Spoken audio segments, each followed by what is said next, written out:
5 मिनिटात 25 बातम्यांचे सहप्रायोजक आहेत defence career academy, Chhatrapati Sambhajinagar व कोल्हापूर। युवक युवतींनो, भारतीय सैन्यात घडवा अभिमानास्पद करिअर।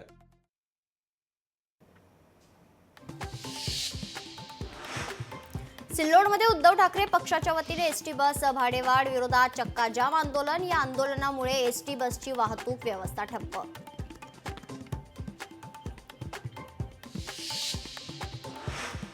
नवी मुंबई पोलिसांची धडाकेबाज कारवाई। वर्षभरात गुन्हे उघडकीच्या प्रमाणात 3% झाली वाढ। वार्षिक पत्रकार परिषदेत पोलीस दलाने दिली माहिती।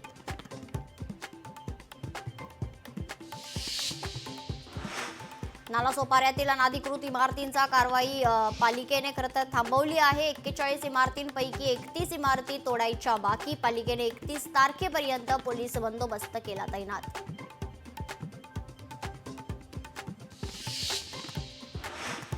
यवतमाळमध्ये विविध मागण्यांसाठी भूमिपुत्रांचे रास्ता रोको आंदोलन। सरसकट कर्जमाफी द्यावी तसेच पीक विमा त्वरित मिळावा यासह अन्य मागण्यांसाठी आंदोलन।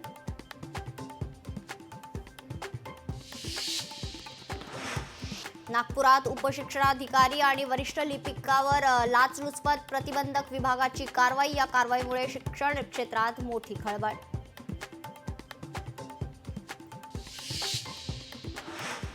पुण्यातील जीबीएस आजाराचा आरोग्यमंत्री यांनी घेतला आढावा। आरोग्यमंत्री प्रकाश आंबेडकर यांनी नांदेड गावच्या सार्वजनिक विहिरीची केली पाहणी।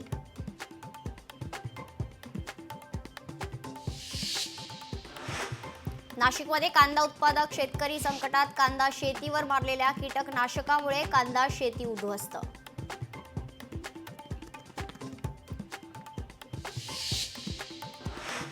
नाशिकमध्ये पंचवटी परिसरात 20 वर्षीय महिलेवर सामूहिक अत्याचार। जेलमध्ये असलेल्या पतीला जामीन देण्याचे आमिष दाखवून अत्याचार केल्याची प्राथमिक माहिती।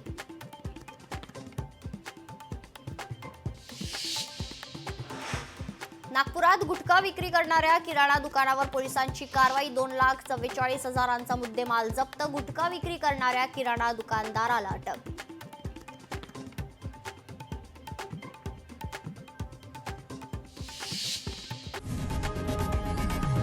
लोकशाही मराठी ऐका, पहा, जागरूक रहा।